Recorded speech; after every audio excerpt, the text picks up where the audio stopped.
आज आपल्याला मध्ययुगीन जो भारताचा इतिहास आहे, तर या मध्ययुगीन भारताच्या इतिहासामध्ये जो काही म्हणजे उत्तरार्धाचा जो कालखंड आहे, तर या उत्तरार्धाच्या कालखंडामध्ये दक्षिण भारतामध्ये एक बलशाली सत्ता या ठिकाणी अस्तित्वात होती आणि या बलशाली सत्तेचा जो काही इतिहास आहे तो आपल्याला पाहायचा आहे.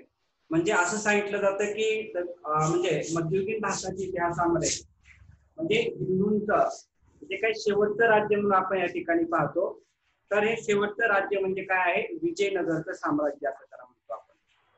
तर या विजयनगरच्या साम्राज्याची माहिती आपल्याला इथं पाहत असताना म्हणजे जो काही मध्ययुगीन कालखंडाचा इतिहास आहे, म्हणजे विशेषतः मध्ययुगीन कालखंडाचा इतिहास पाहत असताना त्याला बऱ्याच वेळेला मुस्लिम कालखंड म्हणून देखील काही ठिकाणी गणलं गेलेला आहे. पण मूळचा जो आहे म्हणजे मुस्लिम हिंदू असा कोणताही या ठिकाणी वाद नाही. म्हणजे जे काही सत्ता त्या ठिकाणी अस्तित्वात होत्या, तर त्या सत्तेचा अभ्यास करणं हे खरं इतिहासकाराचं काम आहे.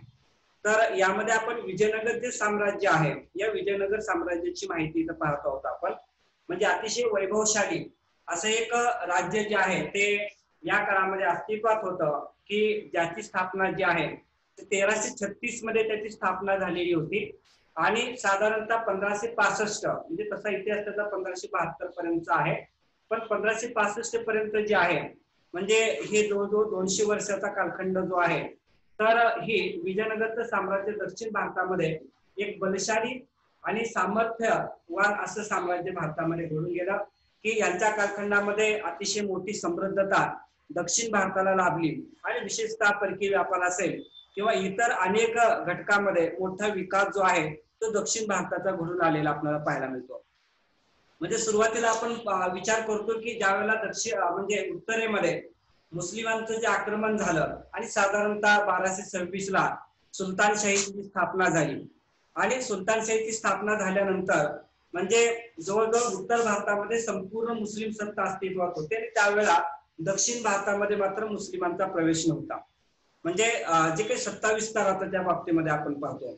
मग यामध्ये जे काही यादवांची सत्ता दक्षिण भारतामध्ये होती त्या काळामध्ये, तर या यादवांवरती अल्लाउद्दीन खिलजीनं सर्वप्रथमपणे दक्षिण भारतावरती आक्रमण केलं.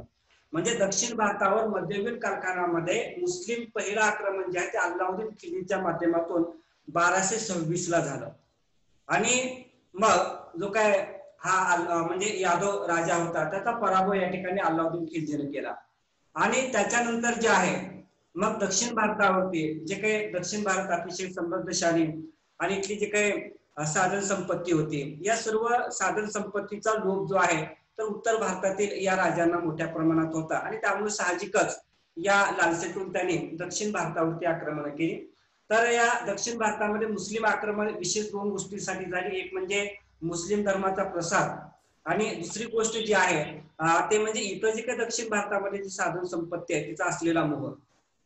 तर या दोन गोष्टीतून आपण पाहतो आणि साधारणतः 1300 म्हणजे 1313 ला यादवांची सत्ता जी आहे म्हणजे मलिक कपूरनं जे दक्षिण भारतावरती आक्रमण केलं आणि दक्षिण भारतावरती आक्रमण करून दक्षिण भारतातल्या अनेक जी छोटी छोटी राज्य होती ती जिंकली, म्हणजे त्यांचा त्या पराभव केला आणि दक्षिण भारतावरती मुस्लिम सत्तेचं आधिपत्य त्या ठिकाणी स्थापित झालं. म्हणजे अशा पद्धतीनं यादव जी सत्ता होती या यादव सत्तेचा अंत 1313 ला झाला. आणि त्याच्यानंतर पाहतो आपण की त्याच्यानंतर दक्षिण भारतामध्ये परत एकदा बलशाली साम्राज्य या ठिकाणी उभा राहिलं, की ज्या साम्राज्याचं नाव आपण विजयनगरचं साम्राज्य असं म्हणतो.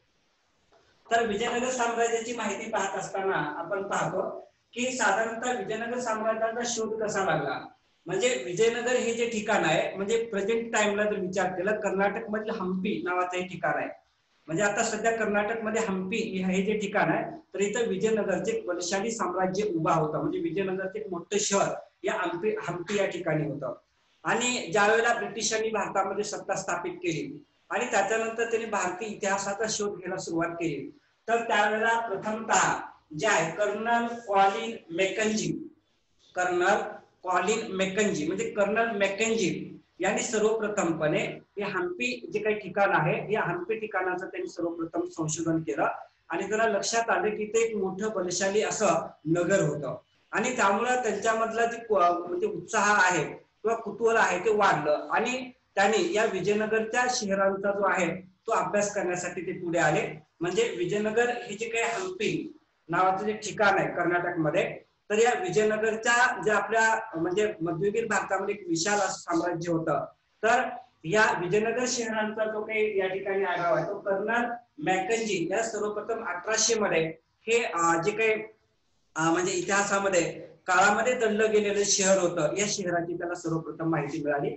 आणि त्याच्यानंतर जे आहे अलेक्झांडर ग्रॅनिलो नावाचा जो व्यक्ती आहे, अलेक्झांडर ग्रॅनिलो, तर या अलेक्झांडर ग्रॅनिलोनं काय केलं की विजयनगरमध्ये जे काय हस्तव्यस्त पडलेली सर्व जी काही हे शहर होतं, इथे इमारती होत्या, इथे मंदिरं होती आणि त्यांच्यावरती जे काही लेख लिहिले होते, त्या लेखाचं वाचन जे आहे ते अलेक्झांडर ग्रॅनिलो या व्यक्तीनं, म्हणजे अलेक्झांडर ग्रॅनिलो नावाच्या व्यक्तीनं जे आहे ते वाचन केलं. आणि त्यांना लक्षात आलं की विजयनगरचे एक बलशाली असं साम्राज्य या ठिकाणी दक्षिण भारतामध्ये होतं.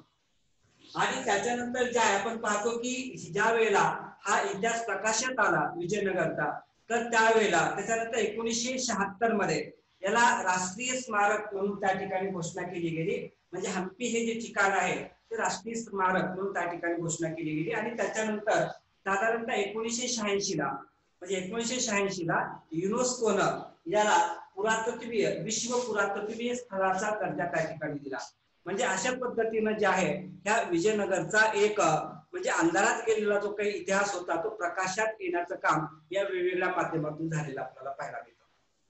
तर विशेषतः जो आपण पाहतो की यावरती म्हणजे विजयनगर साम्राज्य जे आहे, विजयनगर साम्राज्यावरती जे काही पुस्तक लिहिलं ते पुस्तक जे आहे R7 नावाचे जे व्यक्ती आहे, या R7 नावाच्या व्यक्तीनं अ फॉरगॉटन एम्पायर नावाचं एक पुस्तक त्या ठिकाणी लिहिलं आणि संपूर्ण विश्वाला याची जाणीव झाली की एक बलशाली असं दक्षिण भारतामध्ये म्हणजे हिंदूंचं विजयनगर नावाचं एक साम्राज्य होतं, याची माहिती त्या ठिकाणी झाली. आणि नंतरच्या कालखंडामध्ये बरेच त्याच्यामध्ये संशोधन केली गेली. म्हणजे R7 यांनी अ फॉरगॉटन एम्पायर नावाचं जे पुस्तक या ठिकाणी लिहिलं आणि ते दृष्टिक्षेपात आलं आणि विजयनगरचा एक मोठा इतिहास या ठिकाणी आपल्या समोर आलेला पाहायला मिळतो. तर या विजयनगरची जी स्थापना आहे म्हणजे जी काही कृष्णा नदी आहे, या कृष्णा नदीच्या दक्षिणेला म्हणजे उत्तरेला जे आहे ते आपण पाहतो उत्तरेच्या भागामध्ये आणि दक्षिणेच्या भागामध्ये. तर कृष्णा नदीच्या दक्षिणेला रायचूर दोआबाचा जो भाग आहे, तर याच्या म्हणजे दक्षिण भागामध्ये जे आहे हे विजयनगरचं राज्य अस्तित्वात होतं. म्हणजे उत्तर भागामध्ये बहामनी आणि दक्षिण भागामध्ये जे आहे ते विजयनगर, अशी दोन बलशाली राज्य या कालखंडामध्ये म्हणजे 14व्या शतकाच्या मध्यावधीमध्ये अस्तित्वात आलेले आपल्याला पाहायला मिळतात. आणि हरिहर आणि कुक अशा ज्या दोन हे बंधू होते, या दोन बंधूंनी मिळून हे विजयनगरचं साम्राज्य दक्षिण भारतामध्ये उभा केलेलं आपल्याला पाहायला मिळतं. तर एकूणच ज्या वेळेला या विजयनगर साम्राज्याचा आपण आढावा घेतो म्हणजे आपण पाहतो की इसवी सन म्हणजे 1336 ला विजयनगरचं साम्राज्य या ठिकाणी दक्षिण भारतामध्ये अस्तित्वात आलं, म्हणजे कृष्णेच्या दक्षिण भागामध्ये. आणि त्याच वेळेला म्हणजे साधारण जर विचार केला आपण तर तो कालखंड आहे म्हणजे 1347 ला हसन म्हणजे अल्लाउद्दीन हसन बहामनी याने म्हणजे अल्लाउद्दीन हसन गंगू नावाचा जो व्यक्ती होता त्याने बहामनी हे साम्राज्य जे आहे, बहामनी साम्राज्य म्हणजे 1347 ला अस्तित्वात आलं. म्हणजे अशा दोन बलशाली सत्ता ज्या आहेत म्हणजे ज्यावेळेला आपण इतिहासाचा अभ्यास करतो की दक्षिण म्हणजे उत्तर भारतातली जे काही सुलतानशाही होती, विशेषतः मोहम्मद तुगलक, तर मोहम्मद तुगलकाच्या कालखंडामध्ये सुलतानशाहीला मोठे धक्के आपल्याला बसलेले पाहायला मिळतात. म्हणजे अनेक छोटी मोठी राज्य जे आहेत या मोहम्मद तुगलकाच्या कालखंडामध्ये स्वतंत्र झालेली पाहायला मिळतात. आणि त्यातूनच म्हणजे दक्षिण भारत देखील या सुलतानशाहीच्या कचाट्यातून बाहेर पडला आणि दोन बलशाली सत्ता, एक विजयनगर आणि दुसरी बहामनी, अशा दोन सत्ता दक्षिण भारतामध्ये अस्तित्वात आल्या. म्हणजे त्यांनी सुलतानशाहीचं नेतृत्व त्या ठिकाणी झुगारून दिलं आणि या दोन सत्ता म्हणजे विजयनगरची सत्ता 1336 ला आणि बहामनीची जी सत्ता आहे अल्लाउद्दीन हसन गंगू नावाच्या व्यक्तीनं म्हणजे 1347 ला हे बहामनी साम्राज्य उभा केलं. मग आपण हा जो इतिहास पाहतो तर या इतिहासामध्ये ज्यावेळेला आपण आढावा घेतो तर तो आढावा घेत असताना जी काही राजघराणी म्हणजे वेगवेगळ्या राजघराण्यांनी ज्या विजयनगर साम्राज्य या ठिकाणी उभा केलं आणि त्याचं ऐतिहासिक महत्व त्यामध्ये अतिशय महत्वाचं आहे.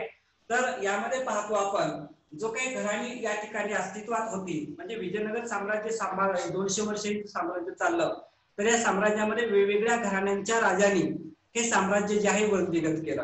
तर त्यामध्ये जे होते पहिले जे होते म्हणजे ते म्हणजे संगम वंश, दुसरा जो वंश होता तो म्हणजे साल्व, तिसरा जो होता तो म्हणजे तुलव आणि चौथा जो होता अरविंदू. तर अशा 4 घराण्याच्या सत्ता यांनी विजयनगरचं साम्राज्य या ठिकाणी चालवलं. म्हणजे पहिला आहे संगम, दुसरा आहे म्हणजे पहिला आहे संगम, दुसरा आहे साल्व, तिसरा आहे तुलव आणि चौथा आहे अरविंदू. तर जे संगम वंशाचा आपण कालखंड पाहतो, तर संगम वंशाचा कालखंड साधारणतः 1336 ते 1485 हा जो कालखंड आहे, म्हणजे 1336 ते 1485 या कालखंडामध्ये संगम वंशाची सत्ता या विजयनगर वरती होती. आणि त्याच्यानंतर संगम वर्षाच्या नंतर म्हणजे संगम जो काही वंश आहे या वंशाच्या नंतर म्हणजे साल्व वंशाची सत्ता या ठिकाणी आली. आणि साल्व वंशाची जी सत्ता आहे ती 1485 ते 1514, म्हणजे 1485 ते 1415 या कालखंडामध्ये विजयनगरवरती साल्व या वंशाच्या म्हणजे हे जे काही घराण आहे यांनी या ठिकाणी म्हणजे आपलं आधिपत्य चालवलं. आणि त्याच्यानंतर 1505 ते 1570 या कालखंडामध्ये तुलव वंशाची सत्ता होती. म्हणजे 1505 ते 1570 या कालखंडामध्ये तुलव नावाचं काही राजघराणं होतं, त्याची सत्ता या विजयनगरवरती होती.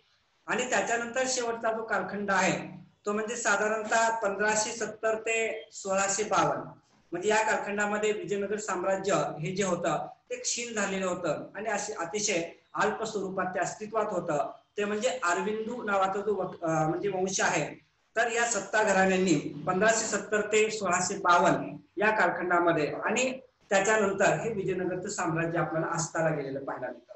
म्हणजे इतिहास आपल्याला हे शिकवतो कुठल्याही साम्राज्याचा म्हणजे उदय होतो, विकास होतो आणि नंतर अस्त होतो.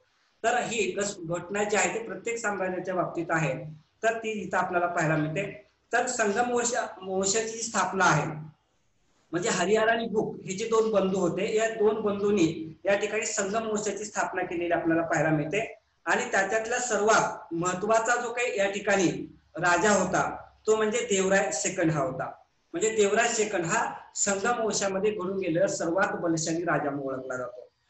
म्हणजे आणि याचा अंतिम राजा जो आहे संगम वंशाचा तो विरूपाक्ष द्वितीय हा होता. म्हणजे विरूपाक्ष द्वितीय नावाचा जो राजा आहे तो संगम वंशाचा सर्वात शेवटचा राजा म्हणून आपण ओळखतो. त्याच्यानंतर जे साल्व वंश सत्तेवरती आला, तर या साल्व वंशाचा जे सत्ता जे आहे त्यामध्ये याचे संस्थापक जो आहे तो नरसिंह नावाचा व्यक्ती, म्हणजे नरसिंह याने या विजयनगरवरती साल्व वंशाची सत्ता स्थापन केली. आणि इमाडी नरसिंह हा शेवटचा या राजघराण्यातील राजा होता, इमाडी नरसिंह. त्याच्यानंतर जो काही तुलव घराणं या ठिकाणी विजयनगरवरती आलं, तर या तुलव घराण्याची स्थापना जी आहे ते वीर नरसिंह यांनी केली. म्हणजे तुलव घराण्याची जी स्थापना आहे ती वीर नरसिंह यांनी तुलव घराण्याची स्थापना केली. आणि तुलव घराण्यातील अतिशय बलशाली असा जो राजा होऊन गेला त्या राजाचं नाव आहे कृष्णदेवराय. म्हणजे इतिहासामध्ये म्हणजे अनेकदा आपल्या वाचनामध्ये किंवा ऐकण्यामध्ये कृष्णदेवरायांची माहिती आलेली आहे. तर हा जो काही कृष्णदेवराय आहे, तर हा कृष्णदेवराय हा तुलव वंशातील अतिशय श्रेष्ठ असा राजा म्हणून त्या ठिकाणी पराक्रमी राजा म्हणून ओळखला जातो. आणि शेवटचा जो राजा होता तो म्हणजे सदाशिव. म्हणजे सदाशिव हा तुलव वंशाचा शेवटचा राजा होता. आणि जो काय म्हणजे अरविंदू नावाचा जो वंश सत्तेवरती आला, तर याचा संस्थापक तिरुमल नावाचा राजा जो होता तो तिरुमल याने अरविंदू वंशाची त्या ठिकाणी सत्ता स्थापित केली. आणि यामध्ये जे आहे व्यंकट सेकंड हा थोडासा बलशाली राजा म्हणून ओळखला जातो. आणि श्रीरंग तृतीय म्हणजे विजयनगर साम्राज्याचा शेवटचा राजा जर कोण विचारात घेतला तर तो श्रीरंग तृतीय हा होता. म्हणजे श्रीरंग तृतीय हा विजयनगरचा शेवटचा राजा होता.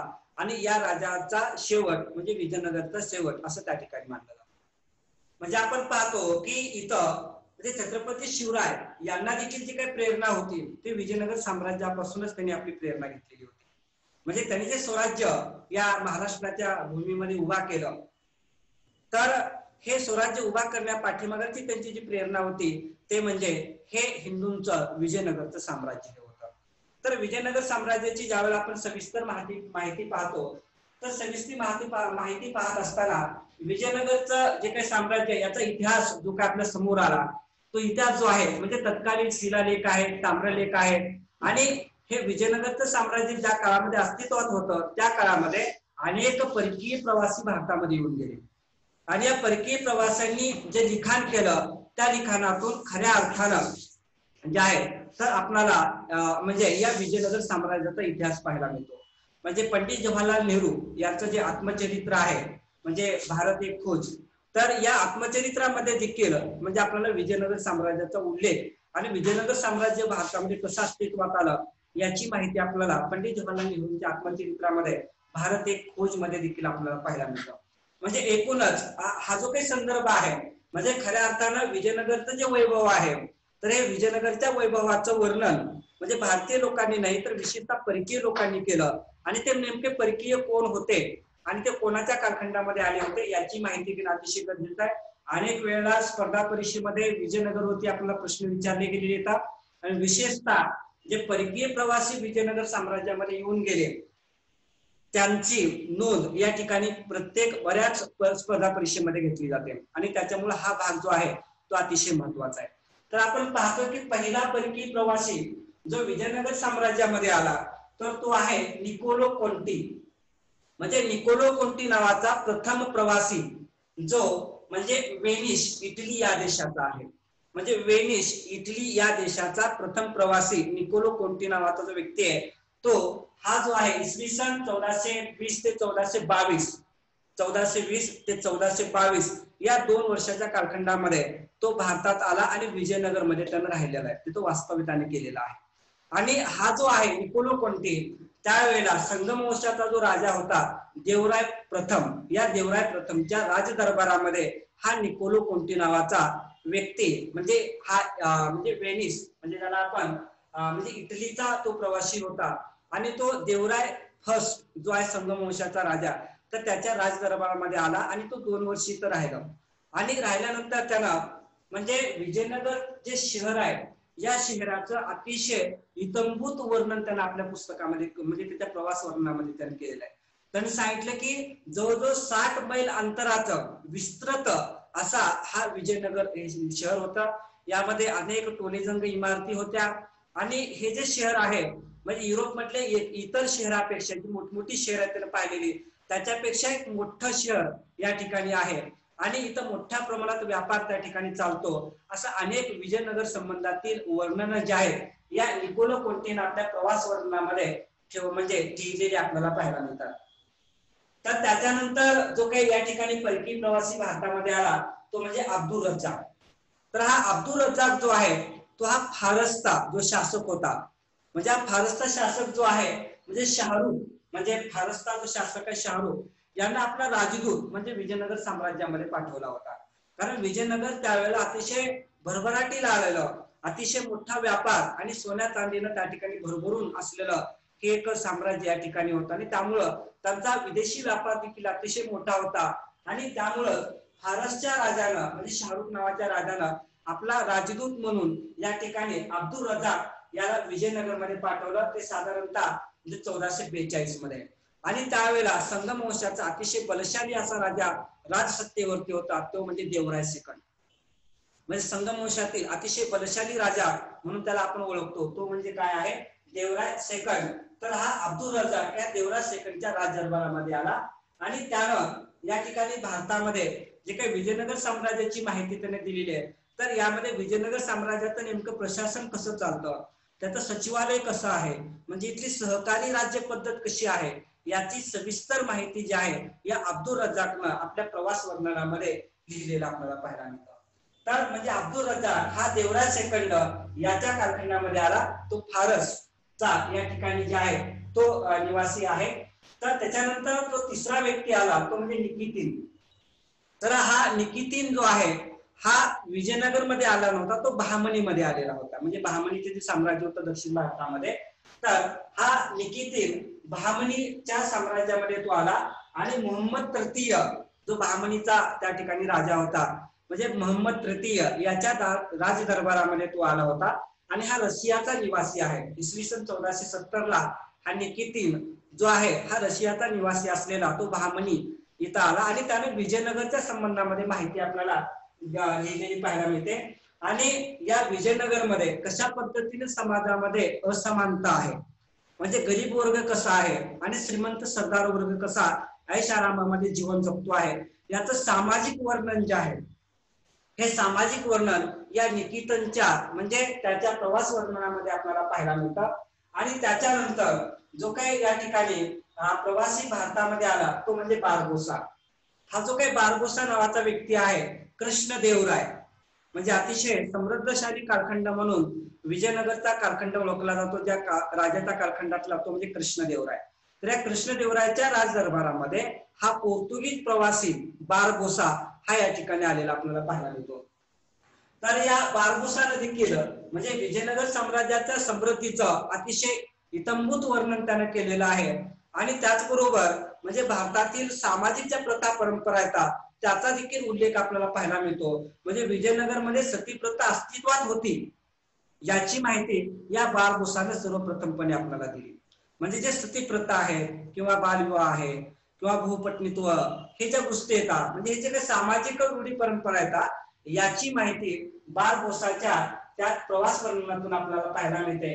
म्हणजे कृष्णदेवराय यांच्या राज दरबारामध्ये हा पोर्तुगीज जो काही प्रवासी बारबोसा तो आलेला आपल्याला पाहायला मिळतो।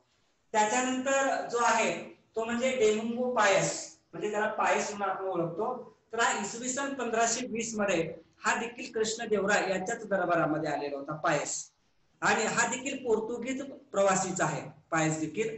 आणि यानं या पायसनं तर अतिशय म्हणजे समृद्धशाली वर्णन जे आहे विजयनगरच्या समृद्धामध्ये आणि कृष्णदेवरायच्या बाबतीमध्ये तर विशेषतः म्हणजे कृष्णदेवरायचा स्वभाव नेमका कसा आहे, तो कसा धर्मनिरपेक्ष आहे, तो कसं इतर धर्माचा त्या ठिकाणी म्हणजे आदर करतो याची माहिती जी आहे त्यानं या पायसने दिलेली आहे। आणि त्याचबरोबर हे विजयनगर जे आहे या विजयनगर मध्ये जो काही राजमहल आहे या राजमहालाची खांब कशी आहे, त्याच्यावरती कसं नक्षीकाम काम केलेलं आहे, कसं त्या ठिकाणी त्याच्यावरती शिल्प केलेलं आहे आणि विजयनगरचा व्यापार कशा पद्धतीने समृद्धशाली आहे याची माहिती या डेमुंगो पायस या व्यक्तीनं या ठिकाणी केलेली आहे। म्हणजे कृष्णदेवराय यांच्या कालखंडामध्ये बारबोसा आणि पायस अशा दोन म्हणजे पोर्तुगीज या परकीय प्रवासी ते आले आणि त्यांनी अतिशय विस्तृत वर्णन जे आहे त्यांच्या प्रवास वर्णनामध्ये केलेलं आहे।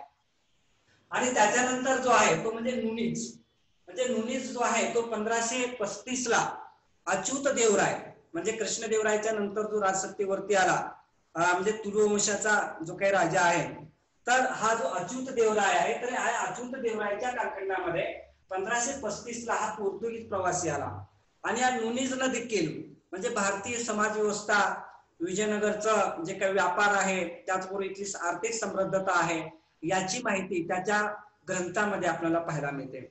आणि त्याच्यानंतर नुनीच्या नंतर जो काय आपण विशेषतः म्हणजे शेवटचा म्हणजे परकीय प्रवासी म्हणून बोलतो तो म्हणजे सीझर फ्रेडरिक नावाचा जो व्यक्ती आहे, सीझर फ्रेडरिक हा इसवी सन 1567 ला म्हणजे 1565 ला जे राक्षस तांडीचं युद्ध झालं आणि त्याच्यानंतर हा या ठिकाणी म्हणजे हा सीझर फ्रेडरिक नावाचा जो व्यक्ती आहे तो पोर्तुगीज हा प्रवासी या ठिकाणी भारतामध्ये म्हणजे विजयनगर साम्राज्यामध्ये आला आणि त्याने संपूर्ण विजयनगर जे शहर आहे ते त्यानं या ठिकाणी पादांकरत केलं, तो फिरला आणि त्याने सांगितले की विजयनगरचं कशा पद्धतीनं राक्षस तागडीच्या युद्धामध्ये हा जो आहे शहर कसं लुटलं गेलं। म्हणजे जगाच्या इतिहासामध्ये असं एकमेव उदाहरण असेल की युद्धानंतर एखादं शहर पूर्णतः उद्ध्वस्त केलं जातंय, याचं उदाहरण म्हणजे विजयनगर जे हम्पी या ठिकाणी असलेलं हे शहर होतं, असं वर्णन जे आहे या सीझर फ्रेडरिक नावाच्या व्यक्तीनं या ठिकाणी केलेलं आहे। तर अशा पद्धतीनं विजयनगर साम्राज्यामध्ये जे येऊन गेलेले जे परकीय व्यक्ती आहेत या सर्व परकीय व्यक्तींच्या प्रवास वर्णनातून खऱ्या अर्थानं म्हणजे विजयनगरचं एक समृद्धशाली कसं राज्य दक्षिण भारतामध्ये अस्तित्वात होतं याची माहिती आपल्याला मिळते। याच्यावरती तुम्हाला यांच्या घटनाक्रमावरती देखील प्रश्न विचारले जाऊ शकतात। म्हणजे हे जे काही 7 प्रवासी आहेत ते आलटून पालटून तुम्हाला दिले जातील आणि कालक्रमानुसार लिहा असा देखील प्रश्न विचारला जाऊ शकतो। किंवा कोणाच्या दरबारामध्ये नेमका कोणता प्रवासी आला होता म्हणजे त्याच्या जोड्या लावामध्ये प्रश्न विचारला जाऊ शकतो। त्याचबरोबर समजा निकोलो कोंटे हा कोणत्या देशाचा निवासी होता किंवा अब्दुल रजाक हा कोणत्या देशाचा निवासी होता किंवा निकितन हा कोणत्या देशाचा म्हणजे या ठिकाणी होता. म्हणजे अशा वेगवेगळ्या टाईपचे प्रश्न जे आहेत ते आपल्याला ह्याच्यावरती विचारले जाऊ शकतात. त्याच्यामुळं म्हणजे समरकंद नावाचं जे ठिकाण आहे म्हणजे फारस म्हणजे काय समरकंद, तर तो अब्दुल रझाक. तर हे घटक जे आहेत ते अतिशय म्हणजे लक्षात ठेवणं गरजेचं आहे आणि यावरती वेगवेगळ्या पद्धतीने प्रश्न आपल्याला विचारले जाऊ शकतात. तर मग विजयनगर साम्राज्याची नेमकी स्थापना कशी झाली, एकूणच हा जो काही संदर्भ आढावा आपण घेतला, तर विजयनगर साम्राज्य कसं नेमकं अस्तित्वात आलं हे ज्यावेळेला आपण पाहतो, तर ज्या वेळेला म्हणजे मोहम्मद तुघलकानं दक्षिण भारतावरती आक्रमण केलं आणि आक्रमण केल्यानंतर त्यानं म्हणजे दक्षिण भारतामध्ये हरिहर आणि भूप हे जे होते, तर हे हरिहर आणि भूप नावाच्या दोन व्यक्ती होत्या. तर या दोन व्यक्तींचा ज्यावेळेला आपण इतिहास पाहतो, तर त्यावेळेला म्हणजे वारंगळचे जे काकतीय आहेत म्हणजे वारंगळचे जे काकते आहेत, ज्यामध्ये प्रताप रुद्रदेव सेकंड जो आहे याचे हे मंत्री होते. कोण? हरिहर आणि भूप हे दोघे हे सुरुवातीला वारंगळचे जे काकतीय आहेत त्याचे प्रताप रुद्रदेव सेकंड याचे ते मंत्री होते आणि त्याच्यानंतर ते राज्य त्यांनी थोडंसं त्यांचा वाद झाला, ते राज्य सोडलं आणि त्यानंतर ते कंपिल जे राज्य आहे ते कंपिल या ठिकाणी गेले आणि कंपिल वरती जे मोहम्मद म्हणजे तुघलकानं आक्रमण केलं आणि कंपिलचा पराभव केला आणि या हरिहर भूप या दोघांना त्या ठिकाणी त्यानं कैदी केलं आणि उत्तर भारतामध्ये तो घेऊन गेला आणि उत्तर भारतामध्ये घेऊन गेल्यानंतर त्यांना इस्लाम धर्म स्वीकारण्यास भाग पाडलं आणि हरिहर आणि भूप यांनी जे आहे ते इस्लाम धर्म स्वीकारला आणि त्याच्यानंतर हे जे काही कांपिलचं राज्य होतं इथं राजकीय अनागोंदी नंतर निर्माण झाली आणि राजकीय अनागोंदी जी आहे ती संपवण्यासाठी किंवा त्याच्यावर नियंत्रण स्थापित करण्यासाठी मोहम्मद घोरीनं आपले प्रतिनिधी म्हणून किंवा सरदार म्हणून या हरिहर आणि भूप यांना दक्षिण भारतामध्ये परत पाठवलं आणि ज्या वेळेला हे हरिहर आणि भूप दक्षिण भारतामध्ये आले आणि कांपिलमध्ये जो काही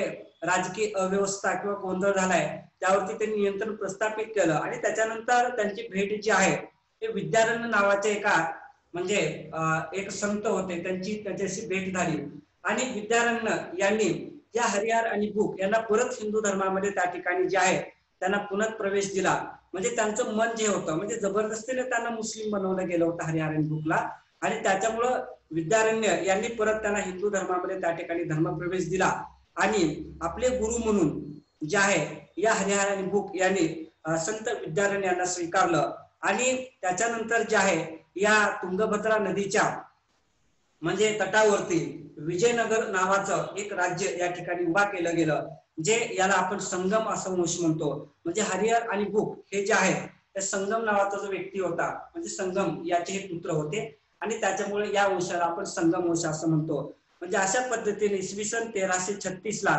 विद्यारण्य यांच्या प्रेरणेतून त्यांनी दिलेली जी प्रेरणा आहे या प्रेरणेतून या हरिहर आणि भूप यांनी म्हणजे सध्याचं हम्पी जे ठिकाण आहे या हम्पी या ठिकाणी म्हणजे विजयनगर हे शहर त्या ठिकाणी त्यांनी वसवलं आणि या विजयनगर म्हणजे साम्राज्याचं या ठिकाणी स्थापना केली गेली आणि जे सुरुवातीला विजयनगरचं जे प्रशासन होतं ते सहकारी तत्वावरती होतं म्हणजे हरिहर आणि भूप या दोघांनी मिळून या विजयनगर साम्राज्याचा विस्तार केलेला आपल्याला पाहायला मिळतो तर सुरुवातीला हरिहर प्रथम हा या राजसत्तेवरती आला आणि त्याने साधारणतः म्हणजे 1336 ते 1356 या कालखंडामध्ये हरिहर प्रथम हा विजयनगरचा हा राजा होता तर त्याने आनोगोंडी ही या ठिकाणी त्याची राजधानी त्यांनी स्थापन केली म्हणजे सुरुवातीला विजयनगरची जी पहिली राजधानी होती ते म्हणजे आनोगोंडी ही होती आणि त्यानं त्याच्यानंतर जे होयसळ कदम यांचा पराभव त्या ठिकाणी घडवून आणला आणि अशा पद्धतीनं जे आहे याचाच कालखंडामध्ये इसवी सन 1347 ला अल्लाउद्दीन हसन गंगू यांनी बहामनी साम्राज्याची स्थापना केली म्हणजे उत्तर म्हणजे कृष्णेच्या उत्तर भागामध्ये आणि दक्षिण भागामध्ये विजयनगरचं साम्राज्य होतं आणि त्याच्यानंतर जो काही सत्तेवरती आला तो म्हणजे भूक प्रथम आणि हा जो काही भूक प्रथम आहे तर या भूक प्रथमच्या कालखंडामध्ये साधारणतः इसवी सन जर विचार केला आपण तर याच्याच कालखंडामध्ये म्हणजे बहामनी आणि त्याच्यानंतर हा जो काही समजा म्हणजे विजयनगर यांचा वाद त्या ठिकाणी आपल्याला सुरू झालेला पाहायला मिळतो आणि विशेषतः हा जो वाद होता तो म्हणजे तुंगभद्रेचा आतमधला जो प्रवेश होता दोआबाचा तो रायचूरचा प्रदेश नावाचा प्रदेश होता रायचूरचा प्रदेश त्याचबरोबर जो काही दोआबाचा प्रदेश होता म्हणजे कृष्णेचा काठचा आणि त्याचबरोबर मराठवाड्याचा भाग तर याच्यावरती नियंत्रण प्रस्थापित करण्याच्या कारणावरून म्हणजे नियमितपणे विजयनगर आणि त्याचबरोबर बहामनी यांच्यामध्ये सत्ता संघर्ष झालेला आपल्याला पाहायला मिळतो. तर त्याच्यानंतर तुम्ही जसं पाहिलं की जे काही महत्वाचे राज्य होते त्यामध्ये त्यानंतर हरिहर सेकंड हा राजसत्तेवरती आला. सायनाचार्य नावाचा जे काही त्याचे राजकवी होते, सायनाचार्य नावाचे जे आहेत ते हरिहर सेकंडच्या काळामध्ये. आणि त्याच्यानंतर देवराय प्रथम हा या ठिकाणी राजसत्तेवरती आला साधारण 1420 ला. आणि देवराय प्रथमच्या कालखंडामध्ये आपण जर पाहिलं निकोलो कोंटी नावाचा हा परकीय प्रवासी जो आहे तो इटालीचा, तो त्याच्या राजदरबारामध्ये आला. आणि या निकोलो कोंटीनं या देवराय प्रथमच्या राजदरबारामध्ये दीपावली आणि नवरात्र हा जो उत्सव आहे तो अतिशय म्हणजे चांगल्या रीतीने साजरा केला जातो, अतिशय उत्साहाने साजरा केला जातो. याची माहिती जी आहे या निकोलो कोंटीनं आपल्याला म्हणजे दीपावली आणि नवरात्र या उत्सवाची माहिती त्याने दिलेली आहे. आणि त्याचबरोबर जे आहे म्हणजे मुस्लिम जे काही म्हणजे मुस्लिम उदाहरणार्थ बहामनी, तर यांनी या देवराय प्रथमचा पराभव केला. आणि देवराय प्रथमनं जे आहे म्हणजे फिरोजशहाला आपली मुलगी जी आहे म्हणजे फिरोजशाह हा जो बहामनीचा राजा होता तर त्याला आपली मुलगी देखील त्या ठिकाणी दिलेली पाहायला मिळते. त्याच्यानंतर देवराय सेकंड हा सत्तेवरती आला. आणि अशा पद्धतीने एकानंतर एक असे बलशाली राजे जे आहे या ठिकाणी सत्तेवरती आले ते आपल्याला पाहायला मिळतात. आणि देवराय सेकंड हा संगम वंशातील म्हणजे संगम वंशातील अतिशय महत्वाचा आणि बलशाली राजा म्हणून त्या ठिकाणी आपण पाहतो. या देवराय सेकंड इम्मादी देवराय, त्याचबरोबर पुरोधा कणा किंवा गजवेटकार म्हणजे या पद्धतीच्या पदव्या ज्या आहेत त्यांनी धारण केलेल्या आपल्याला पाहायला मिळतात. आणि त्याचबरोबर त्याची जी रचना आहे महासुधानिधी ब्रह्मसूत्र हे त्याची रचना आहे. आणि त्याचबरोबर त्यानं जवळजवळ 2000 तुर्की धनुर्धारी जे होते म्हणजे त्यानं ऑब्झर्व केलं की बहामनीचे जे राज्य किंवा बहामनी राजे हे आपला पराजय का घडवून आणतात, तर तुर्कांकडे जे काही धनुर्धारी आहेत म्हणजे घोड्यावरती बसून म्हणजे युद्ध चालवण्याची कला तुर्कांना त्या ठिकाणी अवगत होती. आणि त्याच्यामुळं म्हणजे आपल्या सैन्यामध्ये देखील म्हणजे आपलं सैन्य देखील बलशाली करण्यासाठी 2000 मुस्लिम म्हणजे तुर्क धनुर्धारी त्याने आपल्या जे आहे यामध्ये म्हणजे सैन्यामध्ये दाखल करून घेतलेले आपल्याला पाहायला मिळतात. आणि एकूणच या देवराय सेकंडच्या कालखंडामध्ये जे आहे त्याने अनेक अभियान राबवले, श्रीलंकेवरती देखील त्याने अभियान राबवलं. आणि अशा पद्धतीने जे आहे म्हणजे या देवराय सेकंडनं जे विजयनगरचं साम्राज्य होतं ते अतिशय भक्कम आणि त्याचा सत्ता विस्तार त्यांनी घडवून आणलेला होता. त्याच्यानंतर जे काही राजघराणं सत्तेवरती आलं ते म्हणजे साल्व वंशामध्ये म्हणजे काही तेवढे बलशाली राजे नव्हते. त्याच्यानंतर जे आहे ते तुलुव घराणं, तर या तुलुव घराण्याची जी स्थापना आहे ते वीर नरसिंह यांनी केलेली आपल्याला पाहायला मिळते. आणि तुलुव वंशातील सर्वात बलशाली जो राजा होता तो म्हणजे कृष्णदेवराय. तर हा कृष्णदेवरायचा कालखंड जो आहे तो 1509 ते 1529 ते 1529 लक्षात ठेवा. पोर्तुगीज भारतामध्ये आलेले आहेत आणि या पोर्तुगीजांनी या ठिकाणी कृष्णदेवरायच्या दरबारात ते होते पोर्तुगीज काही. आणि कृष्णदेवराय यांचा पोर्तुगीजांशी संबंध देखील होता. म्हणजे आपण पाहिलं की इसवी सन 1510 ला पोर्तुगीजांनी गोवा जिंकून घेतलेलं पाहतो आपण. म्हणजे एकूणच 1509 ते 1529 या कालखंडामध्ये कृष्णदेवराय हा नावाचा अतिशय बलशाली राजा या ठिकाणी विजयनगरच्या साम्राज्यावरती होता, विजयनगरच्या राज्यावरती होता. तर याचं वर्णन देखील बाबर न जो काय आपला म्हणजे त्याचं आत्मचरित्र त्याने लिहिलेल्या बाबरनामा, तर या बाबरनामामध्ये देखील या कृष्णदेवरायचा उल्लेख आपल्याला पाहायला मिळतो. अनेक वेळा स्पर्धा परीक्षेमध्ये प्रश्न विचारला गेलेला आहे बाबरचा जो काही आत्मचरित्र आहे बाबरनामा यामध्ये दक्षिण भारतातील कोणत्या राजाचा उल्लेख आहे, तो म्हणजे विजयनगरचा राजा कृष्णदेवराय. या कृष्णदेवरायचा उल्लेख या बाबरच्या आत्मचरित्रामध्ये देखील आपल्याला पाहायला मिळतं. तर अशा पद्धतीनं या ठिकाणी कृष्णदेवराय जो आहे त्याचा समकालीन जो आहे बहामनीचा राजा जो होता तो महमूद शाह सेकंड हा होता. आणि याच्या कालखंडामध्ये जे आहे म्हणजे कृष्णदेवरायच्या कालखंडामध्ये बार्बोसा आणि डेमोंगो पायस, बार्बोसा आणि पायस या दोन म्हणजे पोर्तुगीज व्यक्ती त्याच्या दरबारामध्ये या ठिकाणी आलेला आपल्याला पाहायला मिळतात. त्याचबरोबर याला कला, साहित्य आणि त्याचबरोबर स्थापत्य याची अतिशय आवड होती. त्याच्या राजदरबारामध्ये 8 कवीचं एक मोठं मंडळ होतं आणि त्याला म्हणजे अष्टकवी म्हणजे अष्टदिग्गज असं त्या ठिकाणी म्हटलं जातं. म्हणजे तो कलेचा अतिशय सक्त म्हणजे जो आहे तो असक होता आणि या अष्टदिग्गज जे आहे त्याचं अल्लासिन पेतन म्हणजे अल्लासिन पेतन जो आहे म्हणजे अल्लासिन पेतन हे म्हणजे अष्टकवी जे होते तर त्याचा अष्टदिग्गजाचा प्रमुख म्हणून अल्लासिन पेतन याला ओळखलं जातं आणि या अल्लासिन पेतनला आंध्र कवितेचा पितामह आणि त्याचबरोबर